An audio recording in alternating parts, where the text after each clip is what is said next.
ओम श्री गुरुवे नमः।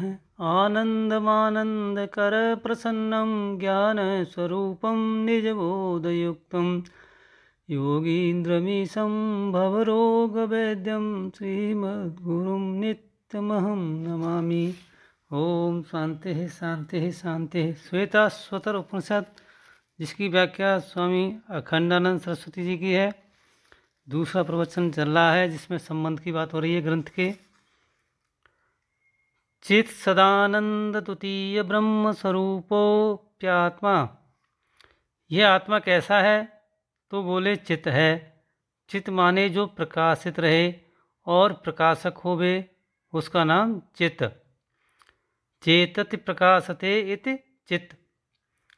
जो सबको जाने और जिसको कोई दूसरा न जाने। सबको जाने माने ईश्वर है, जीव है, जगत है। ईश्वर है कि नहीं, यह निर्णय करने वाला कौन है? मैं है। यह हमारा गुरु बनने योग्य है कि नहीं, यह गुरु का परीक्षक कौन है? वही भीतर बैठा हुआ जो चित्त है, जो चेतन है वह है। वह स्वयं प्रकाश होने से, प्रकाश से और दृश्य से विलक्षण है। वह दृश्य नहीं है। फिर बोले कि वह आत्मा सत है। सत माने आकार विकार जो हैं वे टूटते फूटते रहते हैं और वह स्वयं अस्थि अस्थि अस्थि है। जो कोई उसको मारने वाला होगा, मारने के लिए आवेगा तो वह भी दृश्य हो जाएगा, दृष्टा नहीं रहेगा। तो उसका कोई दृश्य दुश्मन नहीं है, बराबरी करने वाला नहीं है। तब उसके द्वारा प्रकाशित, सब उसके द्वारा प्रकाशित है। फिर कहा कि आत्मा आनंद स्वरूप है। आनंद स्वरूप माने जिसमें दुख का लेश नहीं, परम प्रेमास्पद। दूसरे के साथ जोड़ोगे तो कभी दुख भी होगा, कभी वियोग भी होगा, लेकिन अपना आपा जो है उसमें दुख नहीं, वियोग नहीं, सदा आनंद स्वरूप है। आत्मा अद्वितीय है। अद्वितीय माने जिसमें सजाति विजाति और स्वगत भेद बिल्कुल नहीं है। अद्वितीय माने एक नहीं होता है। अद्वितीय माने एक नहीं होता है। एक तो वह चीज़ है जो एक और एक दो हो जाती है, और 1/2 भी हो जाती है। एक बीजात्मक है, जैसे अव्याकृत। अव्याकृत एक है क्योंकि वह अनेकीकृत हो जाता है। वह एक से अनेक हो जाता है, और अनेक जो हैं सो प्रलय काल में आकर उससे मिलकर फिर एक हो जाते हैं। तो जो कभी एक हो, कभी अनेक हो, कभी अनेक हो, कभी एक हो, उसको एक संख्या बोलते हैं। और अद्वितीय उसको बोलते हैं जिसमें अद्वितीय बटे 2 नहीं हो, अद्वितीय अद्वितीय 2 न हो। 2 अद्वितीय को जोड़ोगे तो अद्वितीय नहीं होगा भला, लेकिन 2 एक को जोड़ोगे तो 2 हो जाएगा।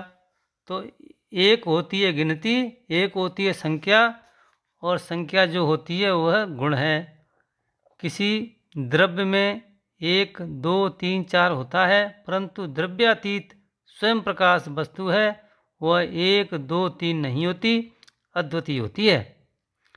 द्वैतवादियों ने अद्वितीय शब्द का अर्थ ऐसे माना है कि जैसे यह अद्वितीय विद्वान है।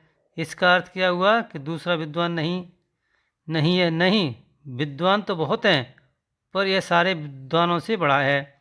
यह अद्वितीय पहलवान है, माने पहलवान तो बहुत हैं, यह उन सब से बड़ा है। इसी प्रकार बोले ईश्वर अद्वितीय है, माने ईश्वर जीव जगत से बड़ा है। तो यह अद्वितीय शब्द का मुख्य अर्थ नहीं हुआ, गौड़ अर्थ हो गया। और अद्वैत वेदांत में अद्वितीय शब्द का मुख्य अर्थ माना जाता है, अर्थात सजाति विजाति स्वगत भेद शून्य। माने जैसे एक पेड़ और दूसरा पेड़, यह सजाति भेद हो गया। पेड़ और पत्थर आदि का भेद विजाति हो गया। और एक ही पेड़ में जो शाखा हैं, फल हैं, फूल हैं, वे सब स्वगत भेद हो गए। परंतु परमात्मा में न तो परमात्मा का विजाति कोई आत्मा है, जड़ है, और न तो परमात्मा का सजाति कोई चेतन है, जीव है, और न परमात्मा में कोई स्थूल परमात्मा और सूक्ष्म परमात्मा और अंतरंग परमात्मा, बहिरंग परमात्मा, ऐसा कोई भेद है तो सजाति विजाति स्वगत भेद शून्यता ही अद्वितीय शब्द का अर्थ है। ऐसा सतचित आनंद अद्वितीय ब्रह्म स्वरूप आत्मा है। अब अविद्या का वर्णन करते हैं। स्वश्रया स्वविषया विद्या स्वानुभवगम्यया साभाषया प्रतिबद्ध स्वाभाविका शेष पुरुषार्थ है। शंकर भाष्य का है ये। बोले भाई अविद्या कैसी है? अपने में ही होती रहती है और अपने को ही विषय करती है। इसका क्या मतलब हुआ? जैसे देखो कि हम यह कहें कि अणुबम कैसे बना होता है, इस बात को हम नहीं जानते। तो अणुबम को न जानने वाले हम और न जाने वाला हुआ अणुबम। तो न जानना यह तो है अविद्या। और अणुबम को कौन नहीं जानता? मैं नहीं जानता। तो मैं इस अविद्या का आश्रय हुआ।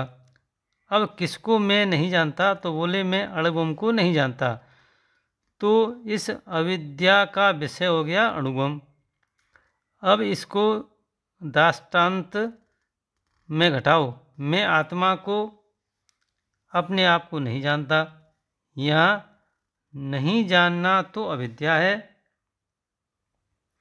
और उसका आश्रय और विषय दोनों ही मैं हैं, क्योंकि मैं ही नहीं जानता, अपने आप को नहीं जानता। भाई कब पढ़ते हैं भगवान? ओम शांति शांति शांति।